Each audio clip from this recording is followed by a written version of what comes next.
Female beta fish ಬಗ್ಗೆ ಸ್ವಲ್ಪ important ಇನ್ಫಾರ್ಮೇಷನನ್ನು ಈ ವಿಡಿಯೋದಲ್ಲಿ ಹೇಳಿದ್ದೇನೆ. ಸೊ ಈ ವಿಡಿಯೋನು ಎಂಡ್ ತನಕ ನೋಡಿ ನಿಮಗೆ ತುಂಬಾ ಯೂಸ್ಫುಲ್ ಆಗಿರ್ತದೆ. ಸೊ ಫಸ್ಟ್ ಏನಂದರೆ, ತುಂಬ ಜನರು ಫೀಮೇಲ್ ಬೆಟಾ ಫಿಶನ್ನು ಒಟ್ಟಿಗೆ ಬಿಡ್ಬೋದು ಅಂತ ಕೇಳ್ತಾರೆ.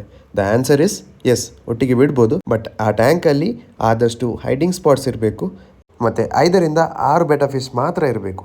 ನೆಕ್ಸ್ಟ್ ಇನ್ಫಾರ್ಮೇಷನ್ ಏನಂದರೆ, ಒಮ್ಮೆ ನೀವು ಬೆಟಾ ಫಿಶನ್ನು ಬ್ರೀಡ್ ಮಾಡಿದರೆ ನೆಕ್ಸ್ಟ್ ಟೈಮ್ ಬ್ರೀಡ್ ಮಾಡುವ ಮುಂಚೆ ಅದಕ್ಕೆ ಅಟ್ಲೀಸ್ಟ್ 25 ಡೇಸಿಂದ 30 ಡೇಸ್ ರೆಸ್ಟ್ ಕೊಡಬೇಕು. ಅದಾದಮೇಲೆ ನೀವು ನೆಕ್ಸ್ಟ್ ಟೈಮ್ ಬ್ರೀಡ್ ಮಾಡಿ ನಿಮಗೆ ಒಳ್ಳೆ ರಿಸಲ್ಟ್ ಸಿಗ್ತದೆ.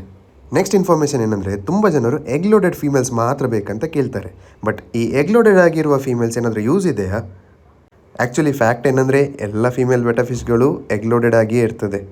ಎಷ್ಟೇ ಎಗ್ ಲೋಡೆಡ್ ಆಗಿರಲಿ, ಫಸ್ಟ್ ಟೈಮ್ ಬ್ರೀಡ್ ಮಾಡಿದಾಗ ಬೆಟಾ ಫಿಶ್ ಸ್ವಲ್ಪ ಕ್ವಾಂಟಿಟಿ ಕಮ್ಮಿ ಆಗಿಯೇ ಎಗ್ಸ್ ಲೇ ಮಾಡ್ತದೆ. ಬಟ್ ಸೇಮ್ ಫೀಮೇಲನ್ನು ನೀವು ಸೆಕೆಂಡ್ ಟೈಮ್ ಬ್ರೀಡ್ ಮಾಡಿದಾಗ ಅದರ ಎಗ್ಸ್ನ ಕ್ವಾಂಟಿಟಿ ಜಾಸ್ತಿ ಆಗ್ತದೆ. ಸೊ ಇದರಿಂದಾಗಿ ನೀವು ಎಗ್ ಲೋಡೆಡ್ ಬೇಕಂತ ಹೇಳಿದರೆ ಅದರಿಂದಾಗಿ ನಿಮಗೆ ಯಾವುದೇ ಬೆನಿಫಿಟ್ ಸಿಗ್ತಾ ಇಲ್ಲ. ಸೆಕೆಂಡ್ ಟೈಮ್ ಎಗ್ ಲೇಗ್ ಮಾಡುವಾಗ ಮಾತ್ರ ಅದರ ಎಗ್ ಕೌಂಟ್ ಜಾಸ್ತಿ ಆಗ್ತದೆ. ನೆಕ್ಸ್ಟ್ ಇನ್ಫಾರ್ಮೇಷನ್ ಏನಂದರೆ, ತುಂಬ ಜನರು ಮೇಲ್ ಮತ್ತು ಫೀಮೇಲ್ ಬೆಟಾ ಫಿಶನ್ನು ಒಟ್ಟಿಗೆ ಬಿಡ್ಬೋದಂತ ಕೇಳ್ತಾರೆ. The answer is no. ನೀವು ಅದನ್ನು ಬ್ರೀಡಿಂಗ್ ಟೈಮಲ್ಲಿ ಮಾತ್ರ ಒಟ್ಟಿಗೆ ಬಿಡಬೇಕು. ಬೇರೆ ಸಮಯದಲ್ಲಿ ಬಿಟ್ಟರೆ ಅದು ಒಂದನ್ನೊಂದು ಕಚ್ಚಿ ಸಾಯಿಸಾಗ್ತದೆ. ನಿಮ್ಗೆ ಏನಾದರೂ ಬೆಟಾ ಫಿಶ್ ಬಗ್ಗೆ ಡೌಟ್ಸ್ ಇದ್ದರೆ ಕಮೆಂಟಲ್ಲಿ ಹೇಳಿ. ಮತ್ತು ವಿಡಿಯೋ ಇಷ್ಟ ಆದರೆ ಫಾಲೋ ಮಾಡಲಿಕ್ಕೆ ಮರಿಬೇಡಿ.